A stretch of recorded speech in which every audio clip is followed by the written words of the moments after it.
आत्मसम्भाविता स्तब्धाः धनमानमदान्विताः यजन्ते नाम यज्ञैस्ते दम्भेनाविधिपूर्वकम्. Self-conceited, stubborn, filled with pride and intoxication of wealth. They perform sacrifices in the name only, out of ostentation, contrary to scriptural ordinance. What more do we want to hear from God? Even if I'm worshipping with all that delusion in me, it is like pretense. Even if I try to sacrifice in the name of God, it's only for the name's sake. It happens. That's what happens. Because little do I realize that what am I doing it for? We forget when we are performing any such act of sacrifice or maybe a ritual also. Do I remember the Bhagavad Gita at that point? Really not. Not really. So Bhagavad Gita remains separate from me. And most of the people will say, I read Bhagavad Gita every evening and I do puja in the morning. Where's the link in between? Because in between it's all worldly pleasures and attachments and delusion. Where's the connection? We have to find some connection over there. Bhagavad Gita has told me that Atma Sambhavitaha, I am self-conceited, stabdhaha, I am stubborn. It is my stubbornness, it is not my perseverance. See, there's a difference between being stubborn and being perseverer. What is it? Having perseverance. So, until and unless I am able to do the practice perfectly, to whatever extent possible, let me try. That is one attitude. And one is, oh, I must do it. If I don't do it, then this will happen and that will. So I'm obsessed by the idea, and that makes me so stubborn, and that reflects in my interaction with the world also, that stubbornness. It affects my physical health, it affects my compatibility with the people because I become so stubborn. No, I cannot leave my puja and go with you all. Some elderly person might say that. Children are saying, please come, you will be of good. You can give us some advice. No, until and unless I finish my puja, nothing doing. That is stubbornness. So, this our dharma is so beautiful. It respects our intellectual ability. Our dharma respects everybody's understanding. So it gives us the liberty to understand our dharma and practice it according to the situation and the circumstance. It does not make us fanatic. It does not bind us in any particular stubborn way of performing or sticking to certain methods. But yes, it has given us some instructions. So, dambhena avidhi purvakam. It should not be out of ostentation, out of pretense, and nor should it be done without any vidhi. That is the scriptural way.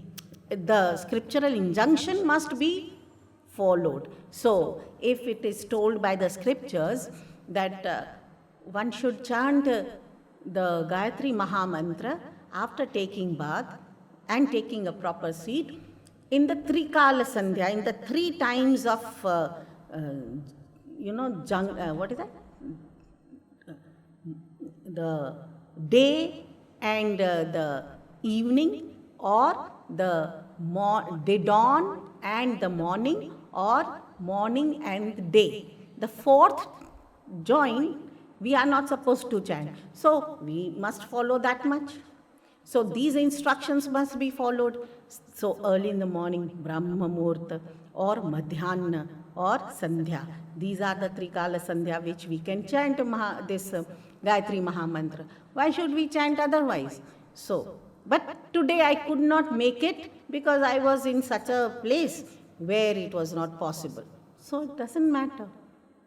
There is no such a restriction. It is my self-improvement and uplift.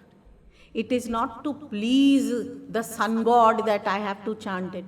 So that out of understanding, not out of my laziness that I don't chant it, but out of my understanding that these are the important practices which are going to help me evolve, and therefore I am practicing with full awareness.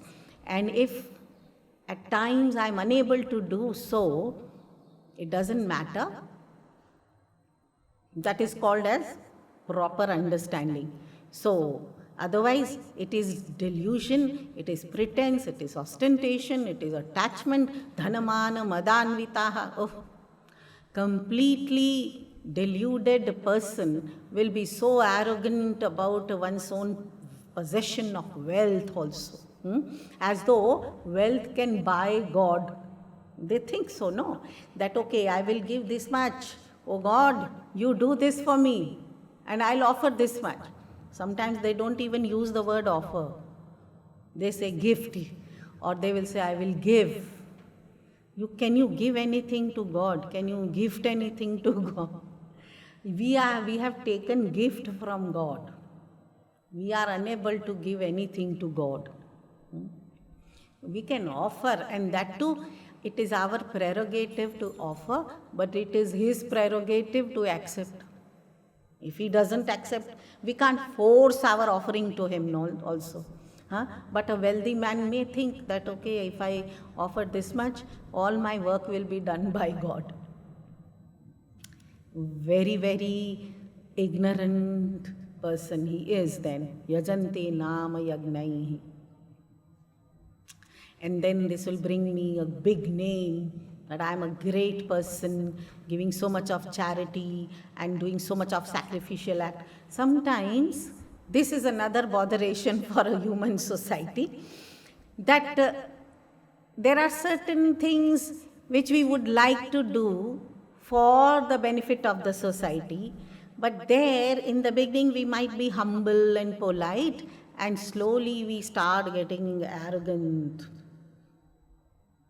We become possessive of the power that we get out of it, or name or fame.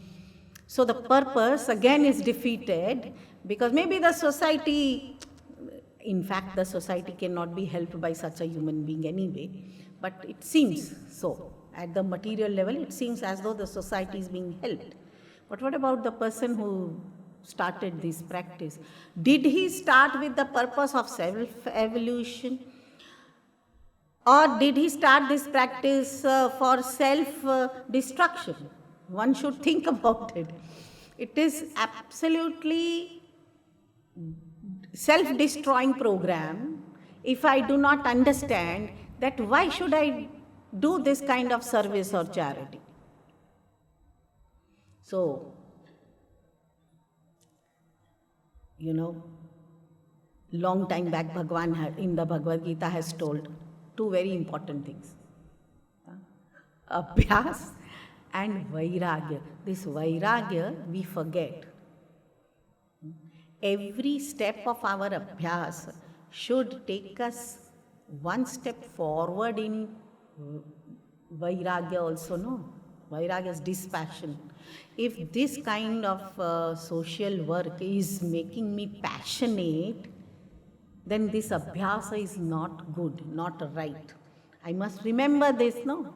Any passionate work is the outcome of a rajasic tendency, and rajasic mind cannot be helpful for the society or the world. So whatever little good is happening in the world is not because so many people are doing good work. No, there are one or two such great sattvic souls who are doing, because of which good is happening in the society, which might not be seen also. Why? Because when the gurus do, it is not obvious, because they don't have the doership. So there is no name and fame required. There is no power and position required. So things are happening Right? And therefore things are happening, if anything good is happening. But if I think that it is me who is doing good and therefore good things are happening, then it is ostentation. Then it is dambha. It is for the sake of name. This is tamasic. This is asuric. This is evil thought. So, it's not easy. It's not easy to serve.